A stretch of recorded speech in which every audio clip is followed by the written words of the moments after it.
मातीत मातीत टिफन चालत टिफन चालत टिफन चालत राजे अरे माझ्या सर्जा चला.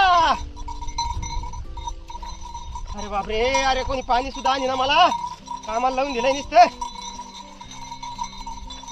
बैला घेऊन दिले सासूबाईंनी लय मोठा उपकार केला. तिथे मरणाचे हाल होऊ राहिलेत. गाडी घोडी घेऊन द्यायची एखादी बोलेरो स्कॉर्पिओ पाहुणे लय पैसा आहे. बैलाचं काम करा लय कामं लागते तुम्हाला. काम तर लागू राहिले पण बैलावानी हाल होऊ राहिले. राजा थांबदार शिक भाऊ उभा राह. अरे बापरे अरे थांब अरे उभा राह ना. तू दमला का नाही रे भाऊ. अरे बापरे भाऊ जस काय मॅच ओढलं एवढं टिपून. अरे अरे अरे ए येवगे अरे मायले की गप्पा बारीत बसल्या. येत लागत होता त्यांना त्याच्यामुळे बैल जोडी घेऊन दिली. घरी बडबड बडबड करतो ना मी त्यांना बसू देत नाही ना त्याच्यामुळं.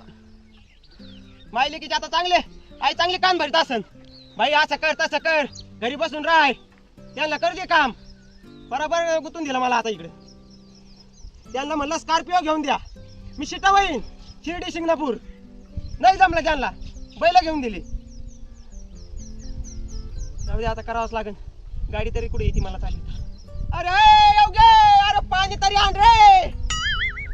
बरं तरी घराजवळ काम भेटलं नाही ते कोरडं पाडते माणसा. पाणी दे म्हणलं तर सकाळी बाटली भरून पाणी सुद्धा नाही दिलं. पाण्याला जावं लागेल म्हणे.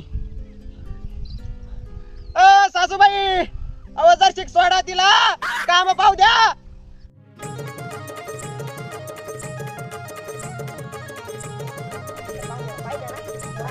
घरी घरी घरी बसायचं नुसती किचकीच घालायची. येवगे येदी येवगे तेदी नुसता दांगडू पाहुण्याचा. काम करीत नव्हते काहीच नाही आहे ते. काय काम करीत त्यांना कामाची तशी लय हौस असल्यावानी. बैल घेऊन दिले पण ते नको नकोच म्हणत होते. नाही नाही सासूबाई मला 4 चाकी गाडी घेऊन द्या मी गाडी चालवतो. नका काय चालवता यायला गाडी येत नाही काही नाही त्यांना. आणि जरी चालवली तर काय पैसा आपल्या हातात दिला असता का बाई. आपण कुठं पळायला असतो पाच कोणत्या माणसाच्या चिटा वाहिल्या कोणाचे नाही ऐकी नाही. आपण काय पैसे गोळा करायला पळायला असतो का.